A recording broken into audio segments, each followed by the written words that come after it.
Les jours se suivent, mais ne se ressemblent pas. Et oui, le temps a changé. Au revoir le soleil, pour quelques jours de pluie, semble-t-il.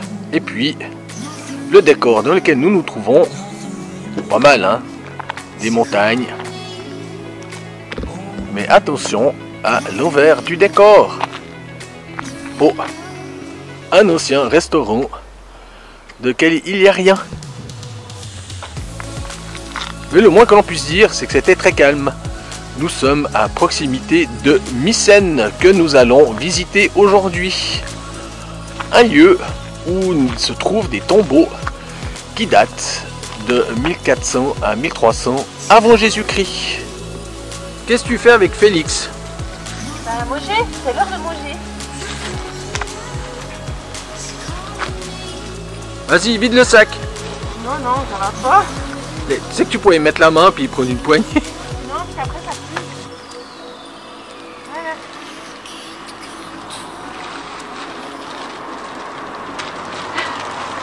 Mais t'as fait ta BA du jour. Ouais. Bon, puis il y a des gouilles d'eau, donc je vais pas lui mettre de l'eau maintenant. Je vais le répéter pour la troisième fois. Changement de décor. Et oui, nous avons abandonné Asclépios, Apollon, Zeus, Hadès, Aphrodite. Enfin, tous ces dieux, ces belles colonnes, ces trucs tout blancs en marbre. Pour la période de l'âge du bronze. Soit au 2e millénaire avant Jésus-Christ. La porte des Lyonnes. Comment? J'arrive pas à faire le lion.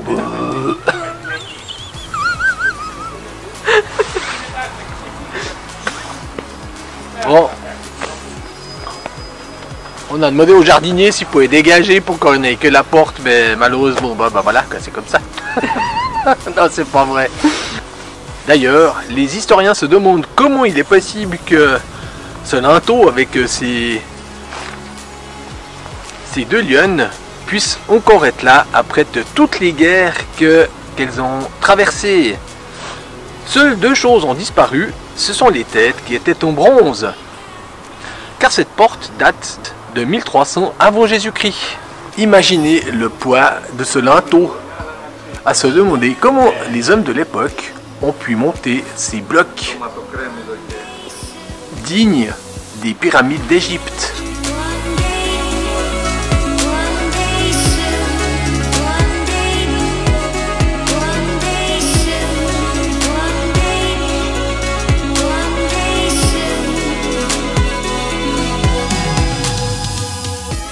On distingue encore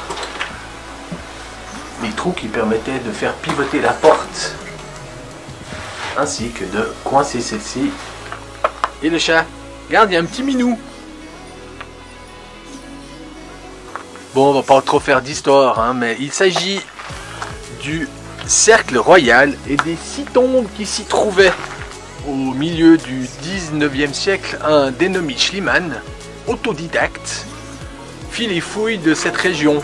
Il découvrit donc ce cercle royal ainsi que ces 6 tombes et on attribua une partie à Agamemnon.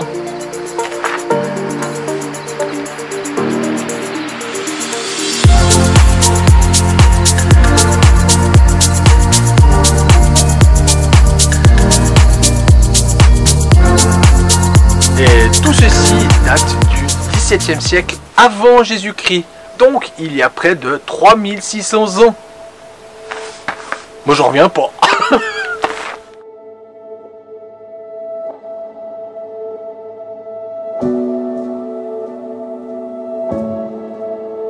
Alors aussi loin que remonte ma mémoire, je n'ai pas le souvenir d'avoir vu de bâtiments, enfin de ruines d'une période aussi ancienne. Mis à part peut-être quelques peintures rupestres dans des grottes, mais c'était des peintures, c'était pas des constructions.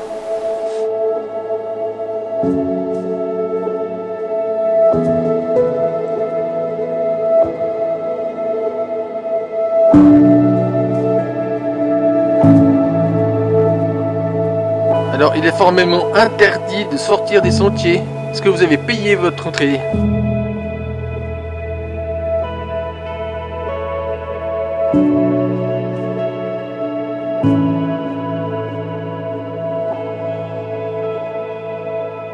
J'espère que les pierres tiennent bien. Ouais, j'espère aussi. Une partie de la végétation a brûlé à l'été 2020. Le site, quant à lui, n'a pas eu de dégâts. Tout au bas se trouvent les tombeaux de Clytemnestre, Algestis,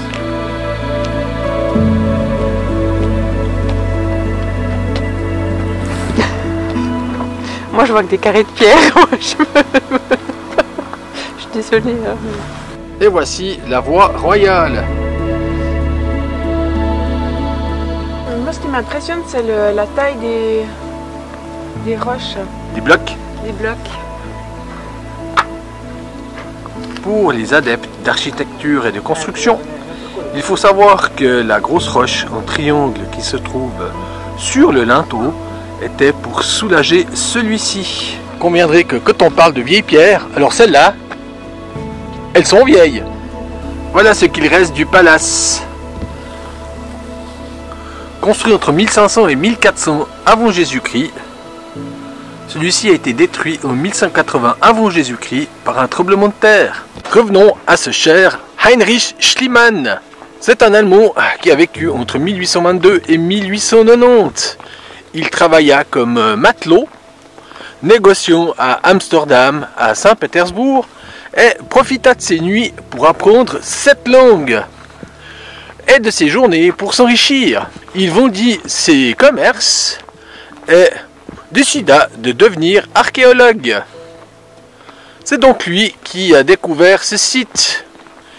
Il pensa découvrir les masques d'or d'Agamemnon, mais ce n'était pas le cas. Il maria une grecque du nom de Sophia et profita de cacher sous ses jupes lorsqu'il rentrait au pays pour déplacer les pièces exhumées. Non mais t'as pas honte, Heinrich? À part ça, il fait chaud, il fait chaud, il fait chaud. Faut se motiver. direction la citerne souterraine. Ça tient? Bah, ce serait pas le moment qu'il y ait un tremblement de terre? Non.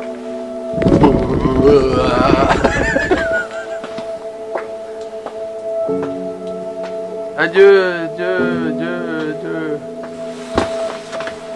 Oh, il y a même une bouteille de pète.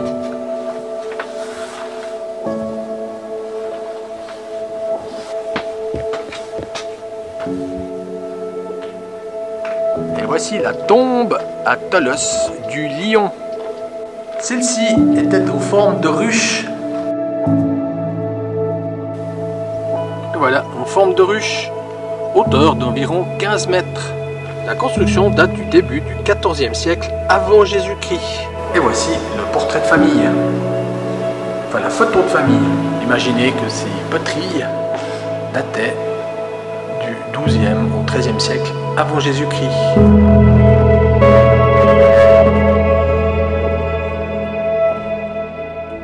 Et voici la tombe de Clytemnestre, toujours avec un toit en forme de ruche.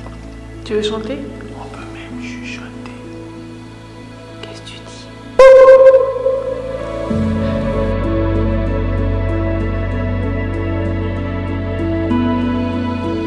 Moi je vous dis, c'est un tour à escargot.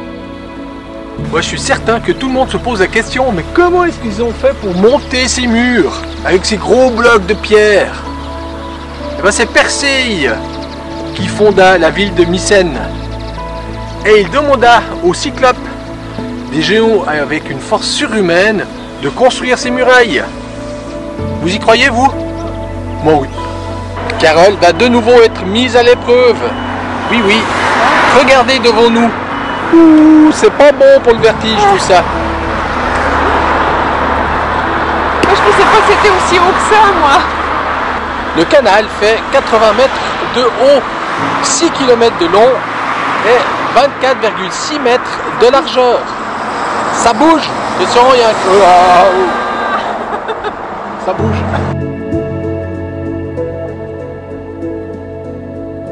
mais salut vous! Vas-y. T'as une grande barrière, tu risques rien. C'est impressionnant quand même. L'idée de construire, ou plutôt de tailler un canal, date de 67 après Jésus-Christ. Une idée de Néron, qui vint d'ailleurs y donner le premier coup de pioche. Mais ça s'arrêta là. C'est en 1882 que la Société internationale du canal de Corinthe commença le creusement de ce canal. Mais malheureusement, avec l'histoire du canal du Panama, elle fit faillite. C'est donc une entreprise grecque qui reprit les travaux pour les achever en 1893. Par ailleurs, à peine les travaux terminés, ce canal ne servit plus à grand chose, les cargos étant bien trop gros pour y passer. C'est donc plutôt aujourd'hui les petits bateaux qui passent à travers ce canal. Mais aujourd'hui, il est en travaux à cause d'éboulements. Bienvenue à Athènes. Et à Athènes, il y a même des ruines dans le métro. T'as mis le masque? C'est obligatoire dans les transports en commun. Oui, j'ai pas mis moi. Bon, il n'y a pas de doute, hein, on est bien à Athènes. T'es sûr? Oui. Comment tu le sais? Parce qu'il y a des chats partout qui sont gros. Ah, c'est ça.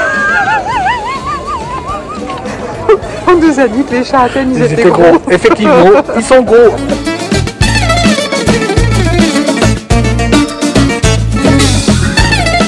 Et chose étonnante, hein, il n'y a pas que des ruines à Athènes. Il y a même une cathédrale et une petite église byzantine. Moi, j'aime bien la petite église. Construite au 19e siècle, pour ceux qui n'êtraient pas l'art gréco-byzantin, eh ben, vous en avez une idée.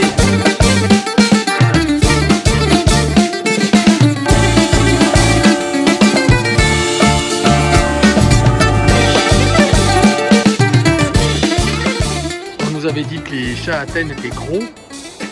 Regardez, ils ont à bouffer, mais partout. La découverte de la Grèce se fait aussi au travers de sa gastronomie et de ses vins, avec une musique typiquement grecque.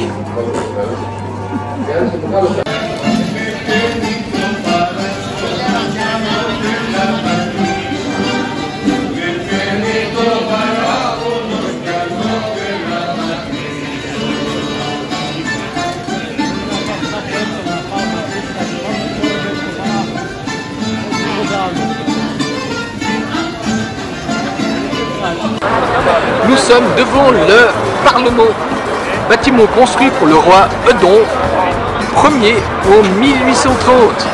Comme vous pouvez le voir, celui-ci n'est pas forcément en très bon état. Est-ce un problème financier? Et de chaque côté, les gardes appelés F-Zone. F-Zone voulant dire la belle ceinture. Pendant que je vous cause, ou même avant, vous pouvez voir lorsqu'il se promène devant ce Parlement, il monte la garde. Ceci avec le pas de loi comme l'animal. Et pourquoi ça? Parce que ces gardiens du Capitole caquetaient lorsque quelqu'un s'approchait. Nous allons bientôt voir la relève. Vous pouvez voir que l'uniforme des gardes est quand même assez spécifique. Mis à part la ceinture, il y a également la jupe plissée qui s'appelle fustanelle. Et puis les pompons. Pompons sur les chaussures. Celui-ci cachait un poignard. Alors, lorsqu'ils étaient désarmés, ils pouvaient s'en servir pour frapper l'ennemi.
Tu vas où? On va aller voir l'acropole. Ça se mérite, hein. Et il y a Robbie Williams. Il est en train de jouer au piano. Ouais.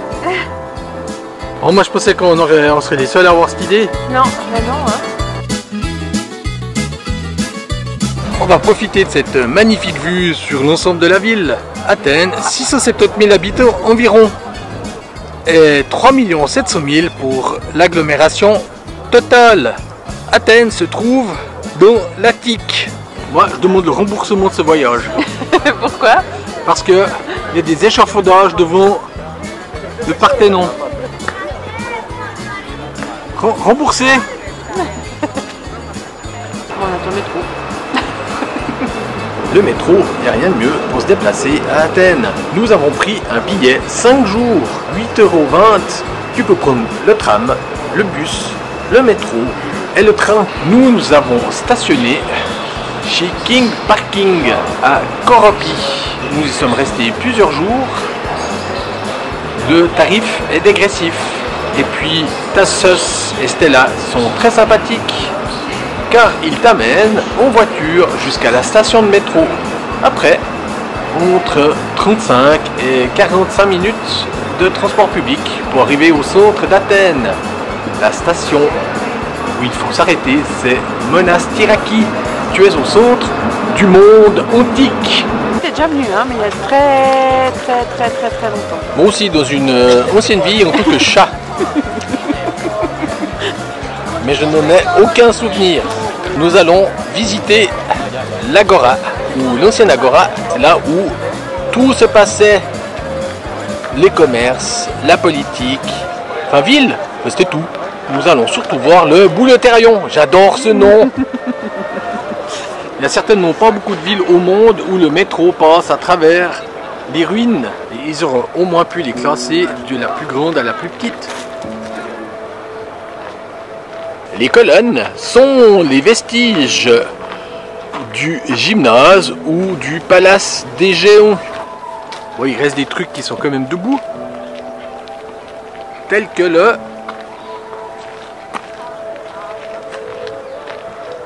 temple d'Héphaïstos.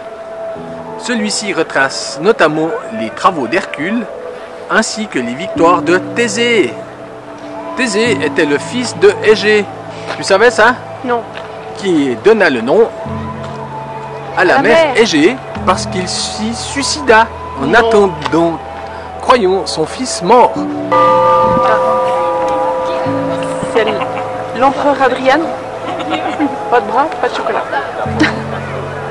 J'avais ma casquette, ah, j'aurais plus de lumière. Et j'ai enlevé ma casquette, je suis plus lumineux.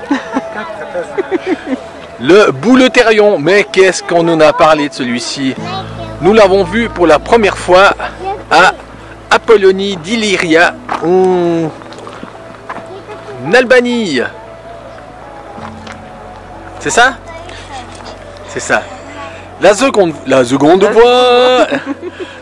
voie, nous l'avons vue à Olympie. Et puis là, les vestiges de celui d'Athènes. 500 membres s'y retrouvaient afin de préparer l'assemblée des citoyens qui s'appelait Ecclesia. Je me posais la question de savoir si dans 2000 ans il y a des gens qui visiteront aussi tous les vestiges qu'on aura laissés derrière nous. Tu crois? Ben, au rythme où on va rien laisser du tout. Non, je pense que ce sera que des ruines déjà. Il est tellement entier qu'il rentre pas dedans.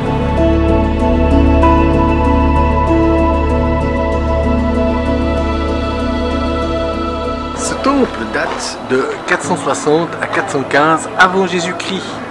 Il a donc presque 2500 ans. À partir du 7e siècle après Jésus-Christ, ce temple fut utilisé en tant qu'église. Et oui, et au 19e siècle, soit lors de la guerre d'indépendance de la Grèce, beaucoup de fils hellènes y furent inhumés. Le Tholos, c'est là que se réunissaient les Prytanes. Au nombre de 50, ils représentaient l'exécutif. Alors chaque jour, parmi ces 50 était élu le chef de l'État athénien. Les pritanes, au nombre de 50, étaient choisis parmi les 500 élus de la Boulée ou du Boulétérion pour une période de 36 jours. Confucius et Socrate, deux philosophes.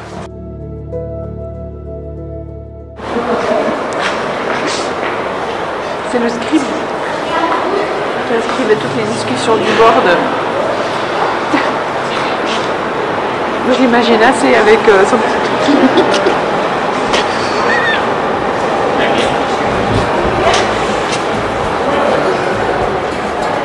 Nous pourrions vous faire un cours d'histoire, mais... Non. Voilà. Ce que l'on peut vous dire, par contre, c'est que Athéna, qui donna son nom à la ville d'Athènes, dont elle était la protectrice, était la déesse de la guerre et de la sagesse. Le Parthénon, qui situe là en haut, lui est dédié sur l'Acropole. L'Acropole voulant toujours dire haute ville. Le péripatos, c'est le chemin qui fait le tour de l'Acropole. Aujourd'hui, des bistrots, des stons au niveau de tout et de rien, surtout de rien, mais à l'époque c'était l'endroit où se trouvaient les péripatéticiennes. À ne pas confondre avec les péripatéticiens qui étaient les disciples d'Aristote. Alors je sais pas si vous allez m'entendre parce qu'on a dû enlever le micro parce qu'on passait pour des professionnels. Ce que nous ne sommes pas, bien sûr. Et Carole a dit on va seulement vous montrer quelques images parce que les documentaires historiques c'est gonflant. C'est ça? C'est ça.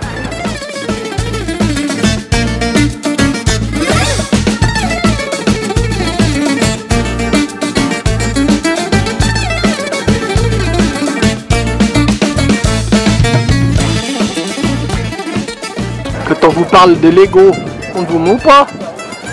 Elles vont bien quelque part, ces pierres, non? Un puzzle, je te dis, c'est un puzzle.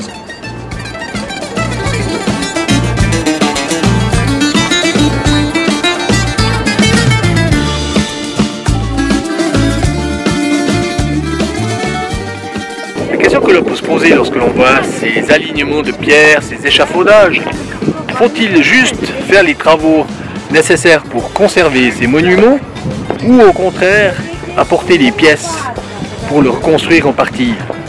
Alors caché là, vous avez le temple de Niké ou de Victoire.